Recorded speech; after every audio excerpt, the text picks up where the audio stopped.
Barkanku da haka, barkanku da zuwa tashar jakadan fasaha tare da ni Abdulbasit Musa.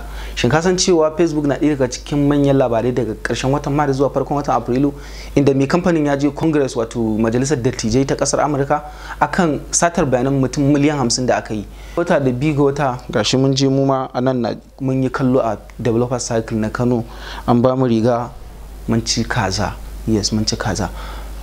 Me suka faɗa za su yi sabo, kuma me ya faɗa akan wancan satar bayanan da aka yi? Ku biyo mu a cikin tashar tamu. Kada dai ka manta ko ki manta da subscribe button da na ƙararrawa kalan shaida ce ta cewa mun sake ba da labarai na fasahohi a cikin yaren Hausa.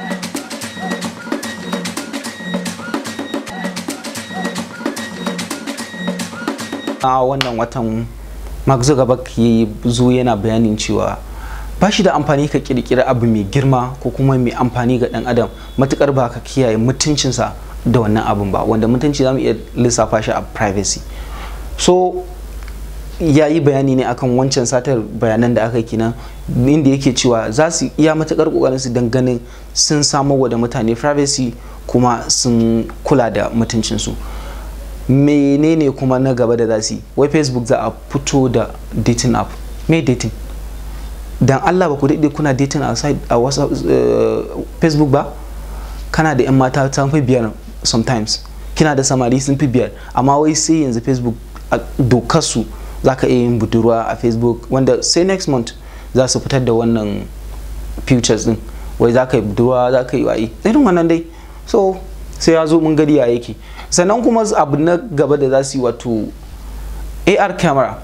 In mutane suna ganin 'yan mata, kowace budurwa tana da kyau a yayin da ta yi amfani da AR camera, saboda me zai beautifying fuskar ta, zai sa mata wasu dan bushu wasu kunnuwan zomaye, wani sa'in kunnan zomo, har da gashi nan dai, wanda augmentative reality shine AR din, wanda za a saka shi ma a Messenger, Facebook, Instagram, Messenger da WhatsApp da Instagram za a yi group chat.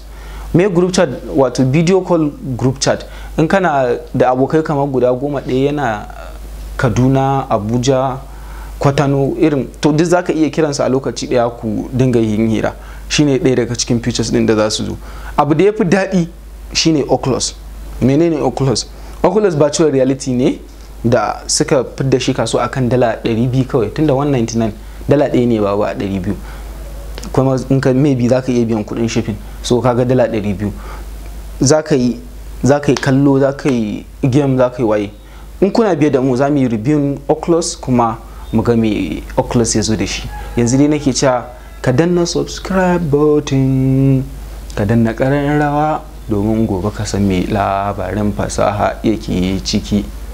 Sai anjima.